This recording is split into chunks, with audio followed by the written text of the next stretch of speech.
देश के प्रधानमंत्री मोदी हैं मुस्लिम विरोधी। वक्त आने पर मुसलमानों के लिए खूब दहाड़ते हैं पीएम मोदी। कभी कुरान तो कभी 3 तलाक पर मोदी ने उठाई आवाज। ये है मोदी की वो दहाड़ जिसे जरूर सुने देश के मुसलमान।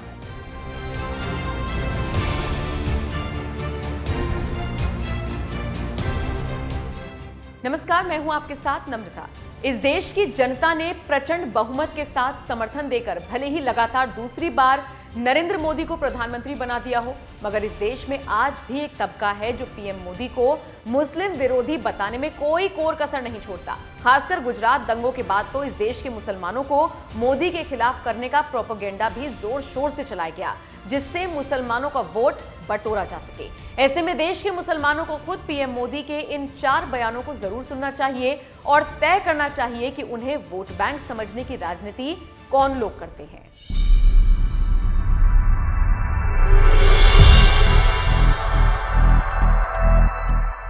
देश की सबसे बड़ी पार्टी बीजेपी पर आरोप लगते रहे हैं कि चुनावों में वो किसी मुस्लिम को टिकट नहीं देती, जबकि हकीकत ये है कि अगर किसी मुस्लिम उम्मीदवार को बीजेपी टिकट दे भी दे तो वो चुनाव जीतता नहीं है, क्योंकि इस देश की सियासी पार्टियों ने बीजेपी की छवि मुस्लिम विरोधी पार्टी की बना दी है। जबकि हकीकत क्या है, ये आप देश के प्रधानमंत्री नरेंद्र मोदी के इन 4 बयानों से समझ सकते हैं, जो देश के मुसलमानों को भी कम से कम एक बार जरूर देखने और सुनने चाहिए।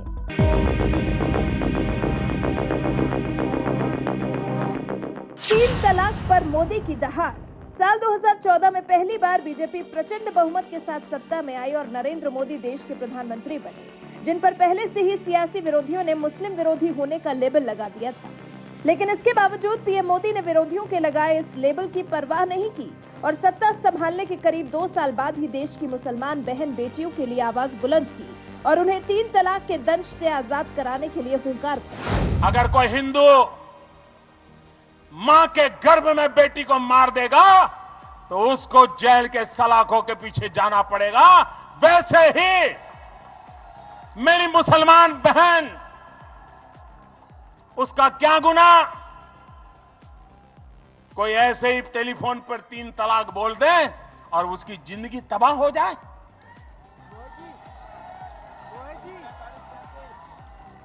क्या मुसलमान बेटियों के हकों की रक्षा होनी चाहिए कि नहीं होनी चाहिए? क्या मुसलमान माताओं बहनों को रक्षा मिलनी चाहिए कि नहीं मिलनी चाहिए? क्या मुसलमान बहनों को समानता का अधिकार मिलना चाहिए कि नहीं मिलना चाहिए? कुछ मुस्लिम बहनों ने अदालत में अपने हकों की लड़ाई लड़ी।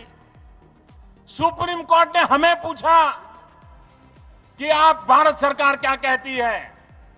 हमने साफ साफ अपने शब्दों में कहा कि माताओं बहनों पर कोई अन्याय नहीं होना चाहिए, संप्रदाय के आधार पर भेदभाव नहीं होना चाहिए।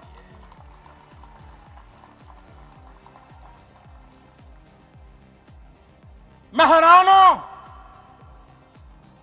हिंदुस्तान की कुछ पॉलिटिकल पार्टियां वोट बैंक के भूख में 21वीं सदी में मुस्लिम औरतों के साथ अन्याय करने पर तुले हुए हैं। ये कौन सा न्याय है? और इसलिए भाइयों बहनों, चुनाव अपनी जगह पर होते हैं, राजनीति अपनी जगह पर होती है, लेकिन हिंदुस्तान की मुसलमान औरतों को उनका हक दिलाना, भारत के संविधान के तहत दिलाना, ये सरकारों की और समाज की जिम्मेवारी होती है। पीएम मोदी ने 3 तलाक का ऐसा मुद्दा उठाया जिसे छूने से भी बाकी पार्टियां डरती थी, लेकिन मोदी ने ताल ठोक कर कहा कि हमारी सरकार मुस्लिम बहन बेटियों को 3 तलाक से आजाद कराएगी। कुरान और कंप्यूटर। हिंदुस्तान के पड़ोस में एक मुल्क है जिसे पाकिस्तान कहते हैं। वैसे तो ये एक इस्लामिक देश है और यहाँ के इमरान खान जैसे नेता कहते हैं कि हम पाकिस्तान को रियासत मदीना बनाएंगे, लेकिन ये बात जानकर दंग रह जाएंगे कि यहाँ साद रिजवी जैसे ऐसे जहरीले मौलाना रहते हैं जो खुलेआम पाकिस्तान के हुक्मरानों को सलाह देते हैं कि एक हाथ में कुरान और दूसरे हाथ में परमाणु बम लेकर दुनिया से भीख मांगने जाओ। तो वहीं हिंदुस्तान के वजीर आजम नरेंद्र मोदी इस देश के मुसलमानों को सलाह देते हैं कि उनके एक हाथ में कुरान होनी चाहिए और दूसरे हाथ में कंप्यूटर।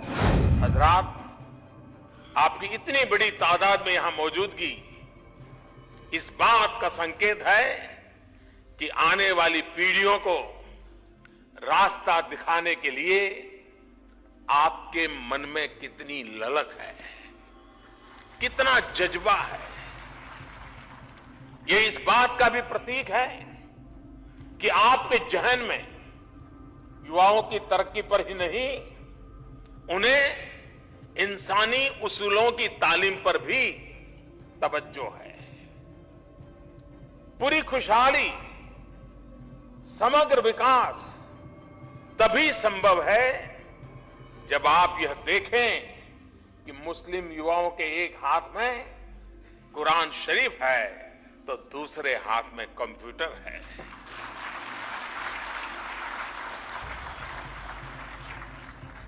मजहब का मर्म अमानवीय हो ही नहीं सकता। हर पंथ, हर संप्रदाय, हर परंपरा मानवीय मूल्यों को बढ़ावा देने के लिए ही है। और इसलिए आज सबसे ज्यादा जरूरत है कि हमारे युवा एक तरफ मानवीय इस्लाम के जुड़े हों और दूसरी तरफ आधुनिक विज्ञान और तकनीक के साधनों का इस्तेमाल भी कर सके।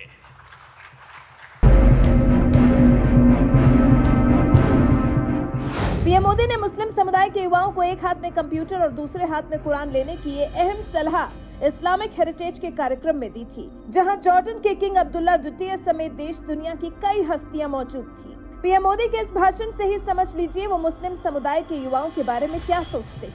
मुसलमानों के साथ हुए छल में छेद करना है। जनता जनार्दन से मिले आशीर्वाद के साथ सत्ता संभाल रहे नरेंद्र मोदी को सरकार चलाते हुए 5 साल गुजर गए थे और अब मौका था साल 2019 के लोकसभा चुनाव का, जहां उनकी सरकार के किए काम की परीक्षा होनी थी और सामने था विपक्ष, जिसने राफेल मुद्दे को उठाकर मोदी सरकार को घेरने के लिए जबरदस्त प्लान बनाया था।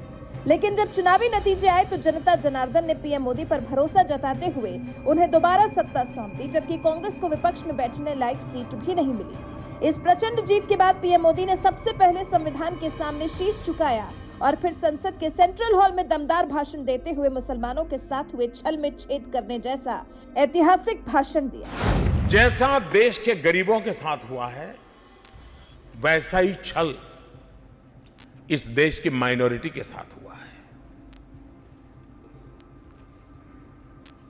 दुर्भाग्य से देश की माइनॉरिटी को उस छल में, उस छलावे में ऐसा भ्रमित रखा गया है, उसको भयभीत रखा गया है। अच्छा होता उसकी शिक्षा की चिंता होती, अच्छा होता उसमें से सामाजिक सार्वजनिक जीवन के भिन्न भिन्न स्तर के लीडर पैदा होते, अच्छा होता समाज के अन्य वर्गों की बराबरी में उनका भी आर्थिक सामाजिक विकास होता। लेकिन वोट बैंक की राजनीति में एक छलावा, एक काल्पनिक भय, एक काल्पनिक वातावरण और डर का माहौल पैदा कर करके उनको दूर भी रखा, दबा करके भी रखा और सिर्फ चुनाव में उपयोग करने का खेल चला। 2019 में आज मैं एक जिम्मेवारी के साथ आपसे अपेक्षा करने आया हूं। अब जब संविधान को के सामने सर झुका करके आपके सामने खड़ा हुआ हूं, तब मैं आपसे आग्रह करूंगा कि हमें इस छल को भी छेद करना है।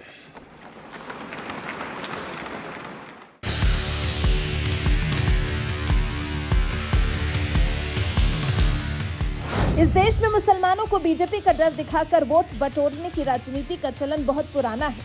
यही वजह है कि साल 2019 में जब पीएम मोदी दोबारा सत्ता में लौटे तो उन्होंने मुसलमानों के साथ होने वाले छल में छेद करने का संकल्प लिया और नारा दिया, सबका साथ, सबका विकास और सबका विश्वास। पीएम मोदी के इस भाषण को देश के मुसलमानों ने भी खूब सराहा था। मुस्लिम बहन बेटियों से क्या बोले मोदी। एक वक्त था जब इस देश की मुस्लिम बहन बेटियों की हालत ऐसी थी कि पति दुबई में है और फोन पर तलाक तलाक बोल दिया तो शादियां टूट जाती थी, जिसके बाद अपने बच्चों को लेकर महिलाएं दर दर भटकने को मजबूर हो जाती थी। लेकिन इसके बावजूद इस देश की सरकारों ने मुस्लिम बहन बेटियों का दर्द नहीं समझा। किसी सरकार ने उनका दर्द समझा तो वो है मोदी सरकार, जिसने 3 तलाक के खिलाफ कानून बनाया और मुस्लिम बहन बेटियों को इस दंश से आजादी दिलाई। यही वजह है कि साल 2022 के यूपी चुनाव में जब पीएम मोदी मुस्लिम बहुल जिला सहारनपुर में चुनावी रैली कर रहे थे तो उन्होंने 3 तलाक के खिलाफ बनाए कानून का भी जिक्र किया था। मुस्लिम बहन बेटियां हमारी इस साफ नियत को भली भांति समझती है। हमने मुस्लिम बहनों को 3 तलाक के जुल्म से मुक्ति दिलाई है और हमने जो 3 तलाक के खिलाफ कानून बनाया है उसने मुस्लिम बहनों को सुरक्षा का विश्वास दिया है। लेकिन साथियों, जब मुस्लिम बहन बेटियों का समर्थन खुलेआम भाजपा को मिलने लगा, जब मुस्लिम बेटियां 1-1, 2 मिनट के अपने वीडियो डालने लगी, भाजपा की सरकार की तारीफ करने लगी, सदियों के बाद इतना बड़ा सम्मान मिला, इसके लिए गौरव गान करने लगी, तो जो कुछ वोटों के ठेकेदार होते हैं उनकी नींद हराम हो गई। वो बेचैन हो गए, अरे हमारी ही बेटी मोदी मोदी करने लग गई। वो लोग मुस्लिम बहनों को बरगला रहे हैं ताकि मुस्लिम बेटियों का जीवन हमेशा पीछे ही रहे। पीएम मोदी ने यूपी चुनाव के दौरान मुस्लिम बहन बेटियों को 3 तलाक के खिलाफ कानून बनाए जाने की याद दिलाई तो बीजेपी को इसका फायदा भी मिला और कहते हैं कि मुस्लिम समुदाय के लोगों ने भी इस बार बीजेपी को वोट दिया, जिसकी वजह से सीएम योगी दोबारा सत्ता में लौट कर आए। इतना ही नहीं, जब आजमगढ़ और रामपुर जैसी मुस्लिम बाहुल्य लोकसभा सीट पर चुनाव हुआ तो बीजेपी ने दोनों ही सीटों पर जीत हासिल की, जो बताता है कि कहीं न कहीं मुसलमान भी अब बीजेपी के साथ चलने को तैयार हैं। बहरहाल, जिस तरह से पीएम मोदी ने मुस्लिम समुदाय के लिए शिक्षा पर बात करने के साथ ही मुस्लिम बहन बेटियों को 3 तलाक जैसे दंश से भी आजादी दिलाने का काम किया है, इस पर आपका क्या कुछ कहना है? अपनी राय हमें कमेंट कर जरूर बताएं।